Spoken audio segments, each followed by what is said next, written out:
Крупные трещины, посыпаны фасад и несущие стены. Полы и потолочные стыки расходятся, предположительно вследствие неправильной установки плит перекрытия. Такая удручающая картина предстала перед руководителем региона. Беглая визуальная оценка здания свидетельствует о его аварийности. Опасающийся за безопасность своих детей родительский комитет организации закономерно обратился в надзорные органы с просьбой провести соответствующие проверки. Примечательно, что на протяжении всего периода работы учреждения за трещины в стенах, проседание пола, просачивание грунтовых вод указанными структурами штрафовалась именно администрация детского сада. При этом первопричины ситуации оставались невыясненными, экспертиз не проводилось. Надо уже собирать материалы, все акты приемки, застройщика, все документы, констатировать факты. Мне, что детский сад 8 лет простоял, это и видно визуально даже. А какие меры принимать, ни МЧС, ни прокурор не говорит. А это надо делать прямо, значит, обращайтесь к прокурору. Пусть собирает материалы. А это просто-напросто,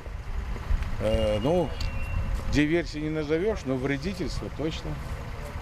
Это люди просто, значит, неквалифицированные. Эти строители работают где-то? Нет, сейчас у нас подрядчик. Вообще эта организация есть? Я не слышу. Ну вот пусть их ищут теперь. Мы только и делаем. Вот построили больницу, мы за ними идем там доделывать. То очистные, то стены валятся, то кирпичи валятся. Второй, значит, больницу то же самое. Дом построить бескотельный. И вот идет эта цепочка, да, вместо того, чтобы дальше продвигать, что-то делать новое, вкладывают деньги такие. Они же деньги-то выплачены. У нас денег на это ремонт нет. Теперь надо изыскивать. А 220 детей домой отправили. Рабочих мест сколько здесь? 94. 94 человека лишились работы. Понимаете? Вот что это. Это просто вредители. И им плевать. Вот показатель коллектива. Видите, красиво, ухоженно. А они не должны это делать. Они так и к детям относятся. Они так их воспитывают. Как этот вот красивый, ухоженное место. Сравните вот это и вот это сравните. Это отношения.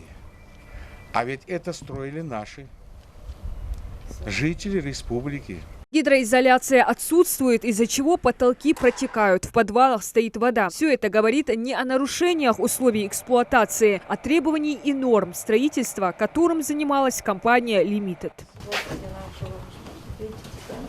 Мы ставили маяки, а маяки разрываются. Это доказывает, что трещины Воспитатели идут. научились строительным Вот здесь вот. терминам.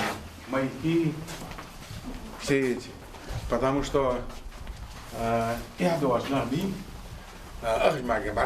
нельзя здесь находиться, даже визуально нельзя.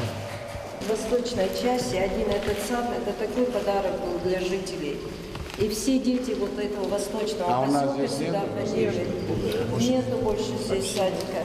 По итогам осмотра Махмуд Али Калиматов сделал ряд комплексных поручений, направленных на устранение проблем данного учреждения и недопущение возникновения аналогичных ситуаций в других местах. В первую очередь будет назначена независимая строительная экспертиза для установления технического состояния здания. Поскольку бюджетом не предусмотрено проведение указанных исследований, средства будут выделены из резервного фонда правительства. В случае признания сооружения аварийным рабочей группе во главе с вице-премьером Тимуром Фатаховым предстоит в кратчайшие сроки предложить оптимальный вариант решения задач и реализовать его с минимальным влиянием на учебный процесс. Министерству образования и науки республики при этом необходимо после майских праздников обеспечить выход детей на каникулы, а штат в оплачиваемый отпуск.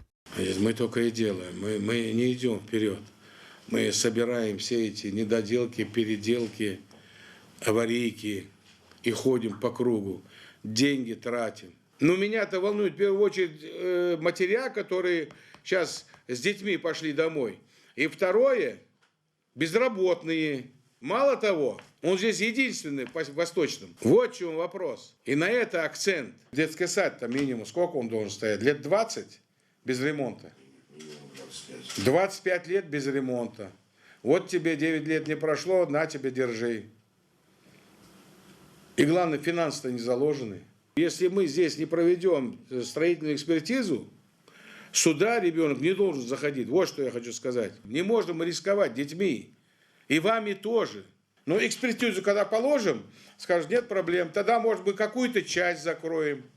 Где-то еще сделаем. Как вон в Вежере было, школа пошла посередине, мы там половину закрыли ее, а в половину занимались. А потом мы сделали ее. Ну просто, да тысяча. Главой республики также дано указание поднять данные о наложенных на учреждения надзорными органами санкциях. Собранные сведения необходимо приобщить к собираемым для направления в Следственный комитет материалам. Отметим, что строительная компания, которая занималась возведением этого детского сада, и ее топ-менеджеры ранее были внесены в правительственный реестр недобросовестных подрядчиков. Ответственным лицам предстоит проанализировать все обращения, поступившие от граждан в общественную приемную, касающиеся состояния зданий, детских садов, школ и больниц. Диана Дударова, Хусейн Гагиев, Юсуп Ханиев и Рахман Суров. Новости 24.